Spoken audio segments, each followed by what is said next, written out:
In just under 48 hours here at Levi's Stadium, the 8-4 Oregon Ducks will take on the 7-5 Michigan State Spartans in the Redbox Bowl. Now, it's been more than a month since each of these teams played a down of college football.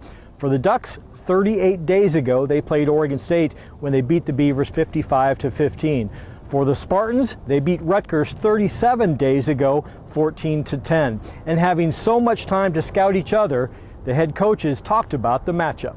Well, they do everything that a top run stopping defense has to do. Number one, they're big and physical up front. And what I mean by that is they play with great pad level. They play with a flat back and get their hands inside, and they knock you back. They don't allow guys to get pushed on their defensive linemen. Partly that is personnel. The other part is just great coaching and technique. The second part is those linebackers are experienced, well-coached guys that are also physical. I mean, their footwork and the way they mirror the back, they're almost simultaneous in terms of the way they react along with the back's footwork. They literally mirror the back, his track, his angle. So they get downhill in a hurry. They're taking you off of double teams quickly. They mix in their pressures, and they do it in a fashion where they disguise it so well that it's hard for those big guys to get a tip that they are coming with pressure. So they'll catch you a step short, an angle that's off a little bit, and all of a sudden there's penetration, and you're in 2nd and 11 and 2nd and 12. And they did it to everybody they played against, whether it be Ohio State, whether it be Penn State, you name it. They've had tremendous amount of success. The thing that often gets kind of lost in the whole thing is their offensive line is equally physical, and when they get it rolling, they're equally as effective as any of the other teams in the Big Ten. So we certainly respect and give credit to both sides, and that's why we have been training and working the way we have. We understand that this certainly is a different kind of test that we're facing. Yeah, very good quarterback. He has good control of the offense. I think it's well designed to fit him.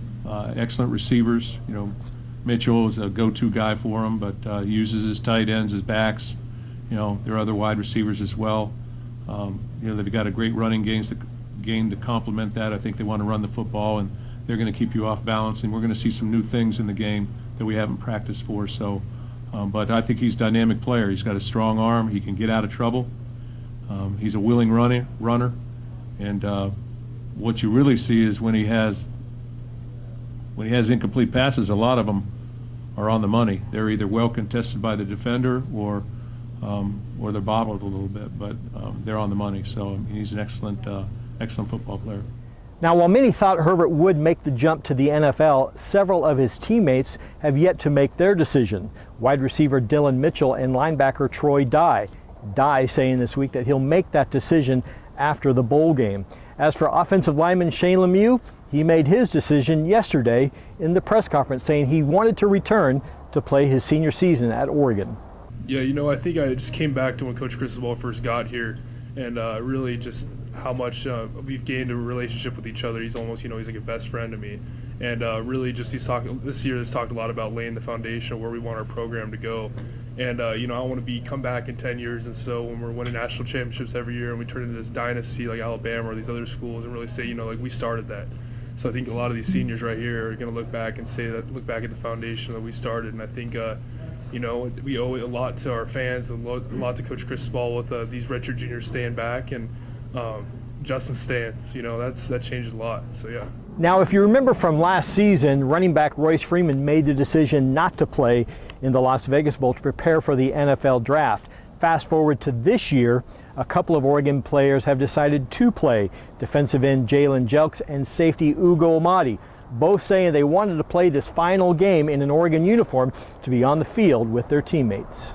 I know for me, I just wanted to get another chance to play with my team. I've missed out on a couple games this season and not really get a chance to be out there with my brothers and stuff and, you know, have fun on the field. So for me, it was another opportunity to get out there and have fun and celebrate and run around and hopefully get this win. So I personally didn't want to do that to my teammates, you know, because I owe this up to them. And I also wanted to close out my college career on a good note. You know, I'm not a selfish type of guy. You know, I want to do whatever it makes help my team win. And being out there on the field every day, I mean, every game results in we have a high chance to even win the game or not. So me being out there, my presence, you know, shows my team like, all right, we're all in this together. Now, for the head coaches in this football game, Mario Cristobal and Mark D'Antonio, They do have a limited history of coaching against each other. In fact, it was when Cristobal was coaching at Alabama. However, it was this trip to the Bay Area when the two first met, and they were extremely complimentary of each other. Well, I mean, it's hard to say that. You know, I think everyone's followed Coach D'Antonio and what he has done, and I think his teams have always embodied what he stands for. It's not difficult to see. They're always going to be disciplined, physical, tough, and work hard and play hard. And he's at obviously a very well established and a great institution where they attract major league talent. So now all of those intangibles are matched with high-level personnel, elite personnel. So it's a heck of a combination. I had the opportunity as an offensive line coach to coach against them in 15, and you know what? Yeah, the score is not indicative of the type of battle that was. You know, I think we just happened to have a couple really fast guys outside that made some plays, but all the respect in the world for Coach and his program. Yeah, we just met when we came out here. We have some commonalities, I guess, having worked for Coach Saban there, and probably know a lot of people that we both know, but that's the first time I met him. Very impressed with him and his demeanor and his calm demeanor and the way he runs his business. But when you look at Oregon, you see a disciplined football team on both sides of the ball, and I think they're a program that's destined for greatness in the Pac-12. In other coaching news, Mario Cristobal talked about the overall health of the Ducks. He said offensive lineman Penei Sewell is ready to go, as is linebacker Kalana Apelu, both healthy and ready to play in the game on Monday.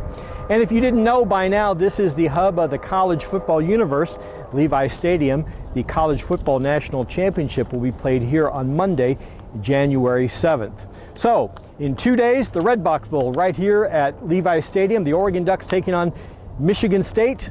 The game will kick off at 12 noon and be televised on Fox Television. For Oregon Duck Football News, I'm Warren Williamson. Make sure to stay with us for all of your post-game coverage and in-game coverage of the Redbox Bowl.